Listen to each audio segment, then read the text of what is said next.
यादव जिंदाबाद जिंदाबाद जिंदाबाद मुलायम सिंह यादव जिंदाबाद जिंदाबाद जिंदाबाद समाजवादी पार्टी जिंदाबाद जिंदाबाद मुलायम यादव जिंदाबाद जिंदाबाद जिंदाबाद समाजवादी पार्टी जिंदाबाद जिंदाबाद जिंदाबाद मुलायम यादव जिंदाबाद जिंदाबाद जिंदाबाद लहर बड़ी करारी है जिला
सर क्या कुछ कहना चाहते हैं और क्या कुछ उद्देश्य है मथुरा आगमन पर सर?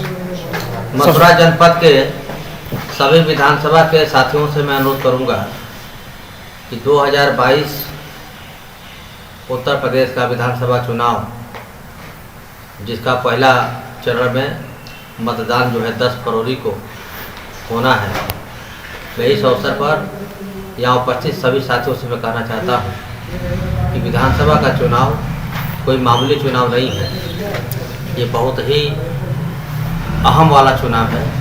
इस चुनाव को गंभीरता से लेते हुए मैं सबसे अनुरोध करना चाहता हूँ कि संविधान को बचाने के लिए, आरक्षण को बचाने के लिए, गरीबों का अस्तित्व की रक्षा के लिए, भारतीय जनता पार्टी को हटाने के लिए साइकिल का बटन दबावें और माननीय श्री अखिलेश यादव जी को प्रचंड बहुमत के साथ उत्तर प्रदेश का मुख्यमंत्री बनाएं। आज यही मैं अपील करने आया हूँ। सर कार्यकर्ताओं को क्या कुछ संदेश देना चाहते हैं सर? किस तरह से बूथ स्तर पर मजबूत करने की? समाजवादी बाबा साहब अम्बेडकर वाहिनी के पदाधिकारियों कार्यकर्ताओं से मैं अनुरोध करना चाहता हूं कि सभी लोग पोलिंग बूथों पर कम से कम 16 पदाधिकारी बना दें, हर सेक्टर पर कम से कम 21 पदाधिकारी बना दें और जबरदस्त तरीके से फौज खड़ा करें ताकि इस चुनाव में लगे कि अम्बेडकर वाहिनी का बहुत बड़ा रोल है। मैं सभी अम्बेडकर वाहिनी के जिम्मेदार साथियों से कहना चाहता हूँ, सभी कार्यकर्ताओं से कहना चाहता हूँ कि 10 फरवरी को जो चुनाव होना है वो चुनाव को बहुत गंभीरता से लें और इतना गंभीरता से लें कि भारतीय जनता पार्टी की हमें विदाई करना है और विदाई करने के लिए हमारे पास सिर्फ एक नेता है, एक पार्टी है, समाजवादी पार्टी, श्री अखिलेश यादव जी, जिनका हम साथ दे देंगे तो भारतीय जनता पार्टी की विदाई हो जाएगी। आरक्षण की रक्षा भी होगी, संविधान की भी रक्षा होगी, गरीबों के अस्तित्व की रक्षा होगी और निश्चित रूप से सबके साथ सामाजिक न्याय होगा। और जैसा कि माननीय राष्ट्रीय अध्यक्ष जी ने यह फैसला लिया है कि समाजवादी सब जब सरकार बनेगी तो 3 महीने के अंदर सरकार बनते ही कम से कम 300 यूनिट बिजली फ्री की जाएगी, बैकलॉग कोटा पूरा होगा, किसानों को कर्जा माफ होगा, बहुत सारी योजनाएं हैं जिनको समाजवादी सरकार में 500 रुपया हर महिला को, हर बहनों को पेंशन मिलता था, वो पेंशन दुगुना होकर 1500 रुपया मिलेगा। तमाम चीज़ें हैं। सरकार बनने के बाद जिसकी जितनी संख्या भारी उसको उतनी हिस्सेदारी का लाभ मिलेगा। बौद्ध नगरी मथुरा में आपका प्रथम बार आगमन है, कैसा लगा सर आपको बौद्ध नगरी में आने? बौद्ध नगरी मेरे लिए बहुत शुभ है और प्रणाम करता हूँ धरती का। मेरे लिए सौभाग्य है कि मुझे मथुरा आने का मौका मिला और निश्चित रूप से मथुरा से हमें बहुत उम्मीद है कि पूरे प्रदेश में जब चुनाव का जो प्रथम चरण का जो बिगुल जो बजा है, अगर कहीं से सीटें ज़्यादा निकलेगी इसी बौद्ध नगरी मथुरा से ही निकलने की मेरी पूरी संभावना है। और इस दिशा में समाजवादी बाबा साहब अम्बेडकर वाहिनी के हमारे साथी बड़ी जी जान से लगे हैं। मुझे खुशी है कि भाई अशोक कुमार जाटव जी, डॉक्टर मदन लाल जी और उनकी पूरी टीम बड़े अच्छे तरीक़ा से यहाँ पर अमली जमा पहनाने में लगी है।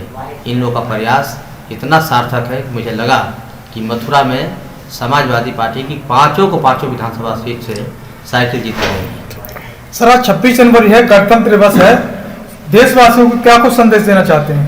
मैं सबसे पहले बाबा साहब अम्बेडकर का नमन करूंगा कि बाबा साहब अम्बेडकर का लिखा हुआ संविधान, भारतीय संविधान आज ही के दिन 26 जनवरी 1950 को लागू हुआ था। तभी से गणतंत्र दिवस माना जाता है। यानी हमें आज़ादी अगर मिली है तो भारतीय संविधान से मिली है। बाबा साहब अम्बेडकर का पूरा समाज आभारी है, इतना भारी है कि संविधान न होता तो हमारी आपका कोई महत्व नहीं होता, कोई पूछता नहीं।